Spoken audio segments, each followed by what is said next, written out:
Esse é Tyler Durden. Se você ainda não o conhece, tudo bem, eu já vou te apresentar ele. Se conhece, então eu quero te provocar. Porque Tyler está ligado a uma linha silenciosa, quase invisível, entre usar uma identidade e ser usado por ela. E essa linha não fala só sobre um personagem, ela fala sobre mim, sobre você e sobre a forma como a nossa sociedade funciona hoje. Quando foi a última vez que você fez algo não porque escolheu, mas porque alguém como você faria? No trabalho, mantendo uma postura que já não diz muito, mas que combina com a sua imagem. Na academia, seguindo um estilo de vida mais para pertencer do que para viver. Na rotina de produtividade, sempre ocupado, sempre performando foco. Nas tribos digitais, defendendo ideias que já não atravessam você. Nada disso parece errado, a vida funciona. E é justamente aí que mora o desconforto. Se tudo está funcionando, por que isso ainda pesa? É aqui que entra Tyler Durden. Não como personagem de filme, mas como um atalho mental universal. Tyler é a tentação de parar de decidir, de vestir uma identidade pronta, de trocar dúvida por pertencimento, de trocar responsabilidade por um papel bem definido. E isso não acontece porque somos fracos, acontece porque o cérebro gosta disso. Nesse vídeo, você vai entender por que o cérebro ama identidades prontas, por que elas funcionam no curto prazo e por que quase sempre cobram um preço mais tarde. Não é uma história sobre Tyler, é sobre o momento em que você percebe que talvez não esteja mais escolhendo, apenas sustentando quem aprendeu a ser. E a partir daqui, algumas perguntas começam a ficar inevitáveis. Por que o cérebro prefere identidades prontas em vez de escolher as reais? Em que momento um atalho útil deixa de ajudar e começa a decidir por você? Por que figuras como Tyler surgem como alívio e não como ameaça? E, principalmente, como perceber que a vida está funcionando, mas você já não está mais escolhendo? Antes de tratar identidades prontas como um problema, é preciso admitir algo desconfortável. Elas funcionam. O cérebro humano não foi feito para decidir tudo o tempo todo. Decidir cansa. Escolher consome energia. Avaliar possibilidades gera atrito interno. Por isso o cérebro tende a economizar esforço sempre que pode. Identidades prontas oferecem exatamente isso. Do ponto de vista neurobiológico, elas funcionam como atalhos cognitivos. Em vez de perguntar o que eu penso sobre isso, a mente faz algo muito mais simples. O que alguém como eu faria? Essa mudança reduz drasticamente o custo da decisão. Quando você adota um rótulo profissional, ideológico, estético ou moral, muitas escolhas já vêm embutidas. O comportamento vem no pacote. A resposta já está parcialmente pronta. E isso não é preguiça, é biologia. O cérebro recompensa previsibilidade. Ele libera dopamina quando percebe pertencimento, alinhamento e aceitação social. Grupos oferecem menos incerteza, menos rejeição e menos risco. Pertencer acalma. Por isso, quando alguém encontra uma identidade clara, um grupo, uma estética, uma narrativa sobre quem é, algo relaxa por dentro. A ansiedade diminui, a dúvida recua, o mundo parece mais legível. Você não precisa sustentar todas as perguntas sozinho. No cotidiano, isso aparece de forma sutil. Você defende uma posição política nos comentários, não porque refletiu profundamente sobre ela, mas porque gente como você defende aquilo. Você mantém a rotina de acordar às 5 horas, treinar, meditar, produzir, não porque isso ainda faz sentido para o seu corpo, mas porque pessoas bem-sucedidas fazem isso. Você permanece numa tribo digital onde discordar virou traição silenciosa, onde sair exigiria explicações que você não tem energia para dar. Essas escolhas parecem inofensivas, mas faz algo poderoso. Terceirizam a decisão. A decisão deixa de nascer do encontro da realidade e passa a servir à manutenção de uma imagem. No curto prazo, isso é eficiente. O cérebro gosta, funciona. É por isso que figuras como Tyler Durden não surgem como ameaça. Elas surgem como alívio. Tyler não pede reflexão. Ele entrega um modo de existir, um corpo, uma postura, um grupo, uma resposta pronta para o desconforto de ter que decidir quem se é. E aqui está o ponto central desse bloco. Identidades não são vilãs. Elas organizam, protegem, dão direção quando tudo parece caótico demais. O problema não é o cérebro buscar atalho. O problema ainda não apareceu. Por enquanto, tá tudo funcionando. O problema não aparece de uma vez. Ele não vem como crise, nem como colapso. Ele vem como continuidade. Identidades funcionam enquanto ajudam a decidir. O conflito começa quando elas passam a decidir sozinhas. Existe uma linha silenciosa, difícil de perceber, entre ser uma identidade e ser usado por ela. E essa linha não é cruzada por ideologia nem por intensidade, ela é cruzada por hábito. O processo é simples. Primeiro você escolhe, depois você repete. Com o tempo, o cérebro automatiza. O que antes exigia reflexão vira resposta imediata. O gesto vem antes da consciência, a reação vem antes da pergunta. É assim que o atalho vira armadilha. Você não acorda um dia acreditando em algo que não faz sentido. Você apenas continua defendendo, porque sempre defendeu. Não porque acredita, mas porque recuar custaria status, custaria coerência pública, custaria pertencimento. E o cérebro percebe isso como risco, por isso ele prefere manter a posição. Mesmo quando ela já não conversa com a realidade, mesmo quando dentro de você começa a discordar em silêncio. O mesmo acontece com posturas, estilos de vida, ambientes. Você permanece em lugares que já não fazem sentido, sustenta atitudes que já não representam quem você está se tornando. Não por convicção, mas porque sair exigiria redefinir quem você é aos olhos dos outros. E redefinir identidade é cognitivamente caro. Então a mente escolhe o caminho mais fácil: sustentar. Nesse ponto, algo muda de natureza. A identidade deixa de ser ferramenta e passa a ser critério absoluto. Você não pergunta: isso é verdadeiro? Isso é bom? Isso faz sentido agora? A pergunta se torna outra, muito mais estreita: isso combina com quem eu sou?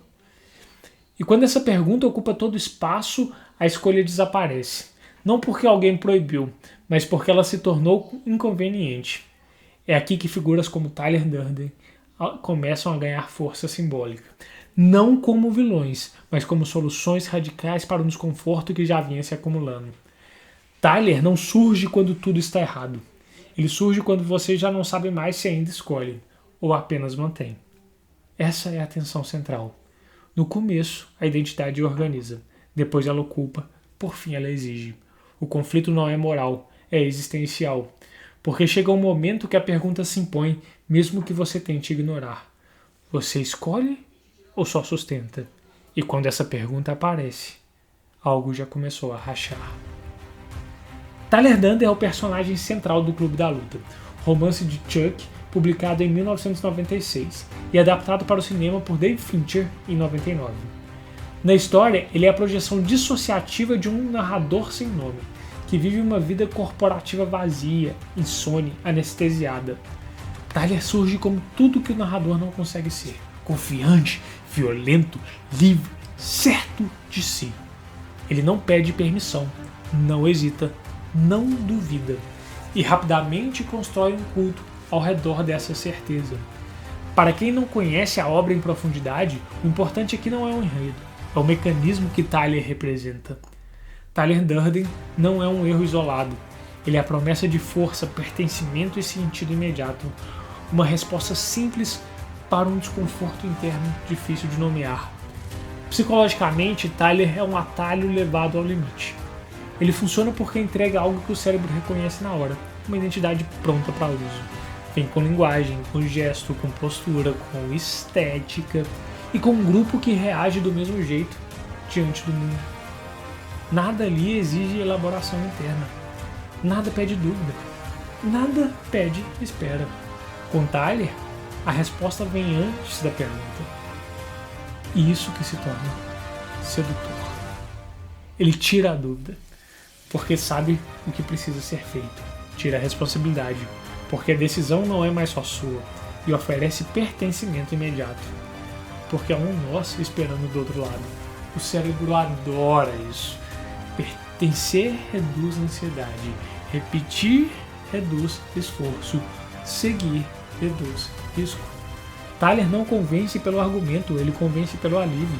E aqui está o ponto mais importante. Tyler não aparece como vilão, ele aparece como solução.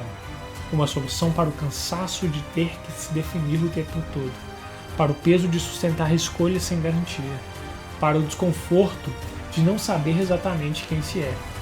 Por isso ele não pede reflexão, ele pede adesão. Você não precisa se tornar nada, basta vestir. É nesse momento que Tyler deixa de ser um personagem distante e começa a funcionar como espelho. Porque Tyler não é exceção, ele é exagero. Nós nos tornamos Tyler sempre que usamos um rótulo para evitar uma decisão. Sempre que deixamos o grupo pensar por nós. Sempre que mantemos uma postura só para não perder lugar. Sempre que escolhemos coerência externa em vez de honestidade interna. Tyler é o nome que damos a esse movimento quando ele fica explícito demais para ser ignorado. Ele não nasce do caos, ele nasce do medo de escolher sem proteção. Por isso funciona tão bem no começo, porque organiza, porque responde, porque dá forma a um desconforto difuso. Mas essa forma tem custo. E o custo começa a aparecer no momento exato em que você já não sabe dizer se ainda está vivendo a partir de si ou apenas sustentando o papel que aprendeu a representar. O custo não aparece como erro moral. Ninguém vira pior pessoa de repente. O que acontece é mais silencioso e mais profundo. Potência não é intensidade. Intensidade é barulho, repetição, excesso. Potência é outra coisa. É a capacidade de se tornar algo que ainda não existe. É um músico reconhecido no jazz que experimenta dar um salto para outro estilo e arrisca perder o público. É a pessoa que admite publicamente que mudou de opinião sobre algo que defendeu por anos. É conseguir abandonar um caminho profissional que funciona, mas que já não faz sentido. É a liberdade interna de responder ao real quando ele muda, mesmo que isso exija desmanchar a imagem que você construiu. Crescer não acumula experiências, é atualizar possibilidades, é responder ao real quando ele muda. O problema é que identidades rígidas não crescem, elas se defendem. Quando um papel ocupa o centro, a vida deixa de ser o campo de descoberta e vira a manutenção de coerência. Tudo precisa confirmar quem você já parece ser. E isso congela a potência. Por fora pode até haver movimento, agenda cheia, opiniões firmes, postura segura, mas por dentro algo começa a repetir. Um exemplo simples. Alguém que construiu toda a própria imagem como bem-sucedido permanece em um trabalho que já não faz sentido, não porque ainda acredita nele, mas porque sair exigiria admitir para si mesmo que aquela versão já não sustenta tudo. As relações ficam rasas, não por falta de sentimento, mas porque só aproxima quem não ameaça a imagem. Os padrões se repetem, não por destino, mas porque mudar exigiria reconhecer algo que deixou de servir. O cinismo aparece como defesa contra a dúvida. A agressividade surge como reação a qualquer coisa que desestabilize o papel. Nada disso é planejado, é consequência. A identidade, que antes organizava, agora protege. E o que ela protege não é a vida, é a imagem. É aqui que figuras como Tyler Durden revelam o que realmente representa. Não excesso de força, mas falta de transformação. Com Tyler não há amadurecimento, há repetição. Não há aprofundamento, há intensidade. Não há encontro real, há fidelidade ao código. Tudo precisa provar algo. Cada gesto sustenta o personagem, cada escolha confirma o pertencimento. E pouco a pouco, a vida deixa de ser vivida como resposta e passa a ser mantida como encenação. O resultado não é fraqueza, é imobilidade, porque potência não atualizada não desaparece, ela se distorce, vira frustração acumulada, vira ironia permanente, vira raiva sem direção. E então fica claro onde está o problema. O problema não é ser alguém isso é inevitável. O problema é parar de se tornar alguém. Quando isso acontece, a identidade deixa de servir à vida e passa a exigir sacrifícios silenciosos. Nada de sangue, mas de verdade. Esse é o preço invisível. A vida continua funcionando, mas algo essencial deixa de acontecer dentro de você. O colapso não começa com violência, começa com silêncio. Silêncio diante da dúvida, silêncio diante do incômodo, silêncio diante de qualquer pergunta que ameace a estrutura. Quando a identidade vira centro, questionar deixa de ser curiosidade e passa a ser ameaça. Dúvida deixa de ser cuidado e vira fraqueza. É assim que o sistema se fecha. Não há mais espaço para recuo honesto, nem para ambiguidade, nem para transformação. Com Tyler Durden, isso fica explícito. O grupo já não protege o indivíduo passa a servir o grupo. A identidade que prometia força agora exige lealdade absoluta, não ao que é verdadeiro, mas ao que mantém tudo de pé. Nesse ponto, não existe saída confortável. Sair vira traição, questionar vira enfraquecimento, pensar diferente vira risco. E o cérebro entende isso como um perigo real, por isso ele se cala, obedece, sustenta, mesmo quando algo dentro já sabe que passou do limite.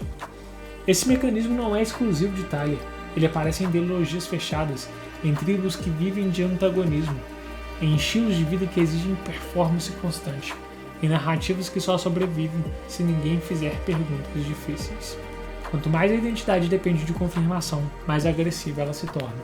Quanto mais frágil por dentro, mais intolerante por fora. A pessoa desaparece, o personagem ocupa tudo. E é aí que algo se revela com clareza incômoda. O que antes parecia pertencimento, agora funciona como contrário. O colapso não é uma explosão, é a constatação. A constatação de que você já não pode sair, não pode discordar, não pode escolher. E aqui o arco se fecha. Quando não dá mais para sair, não é identidade, é prisão. E nenhuma estrutura construída assim se sustenta por muito tempo. Nada que precise silenciar a consciência sobrevive sem cobrar um preço cada vez maior. O personagem pode até resistir por um tempo, mas a pessoa, essa começa a desaparecer muito antes do fim. Quando o rótulo cai, não sobra alívio imediato, não sobra clareza, não sobra aplauso, sobra silêncio. Um silêncio desconfortável, porque ele não orienta, não valida, não diz o que fazer em seguida. Sem o personagem não existe script. Sem o grupo não existe resposta pronta. E isso pesa, porque pela primeira vez em muito tempo, ninguém está decidindo por você. Esse silêncio devolve algo que a identidade havia tomado. Responsabilidade. Responsabilidade de agir sem garantia, de sustentar a escolha sem plateia, de responder pelo que se faz quando ninguém está olhando. É por isso que tanta gente prefere barulho. O barulho do pertencimento, o barulho da performance, o barulho de saber exatamente como parecer. Mas identidade não é algo que se veste, não é algo que se repete, não é algo que se sustenta por coerência externa. Identidade se responde no tempo, nos atos, nas escolhas pequenas e invisíveis cotidianas. Não no que você diz ser, mas no que você faz quando seria mais fácil apenas manter. E talvez aqui esse vídeo encontre o anterior, sobre Rick Sanchez, o protagonista de Rick and Morty. E talvez seja aqui que esse vídeo encontre o anterior, sobre Rick Sanchez, o protagonista de Rick and Morty, que vive num universo infinito onde tudo é possível, mas nada parece importar. Porque no fundo, o vazio que aparece quando a identidade cai é o mesmo vazio que aparece quando tudo funciona, mas nada faz sentido. É o vazio que Rick escancara, não por falta de opções, mas por excesso delas. Não por ausência de vida, mas por ausência de direção. Talvez o maior medo não seja não saber quem você é. Talvez seja descobrir que, sem os rótulos, sobra a tarefa de se tornar alguém de verdade, sem aplauso, sem atalho, sem garantia. E é aqui que a pergunta se impõe, não como acusação, mas como convite. O que hoje você faz não porque escolheu, mas apenas para sustentar quem parece ser? Se esse silêncio te soa familiar, Deixe nos comentários. Qual identidade você ainda sustenta, mas que já não faz tanto sentido? E se essa sensação de vida em ordem mais vazia já apareceu antes, o vídeo de Rick Sanchez explora o outro lado dessa mesma moeda. O que acontece quando há liberdade total, mas nenhuma direção. Então, clica no final do vídeo que vai aparecer na tela para assistir o vídeo do Rick Sanchez. Porque no fundo, nenhum desses vídeos é sobre personagens. É sobre reconhecer quando algo dentro pede mais honestidade.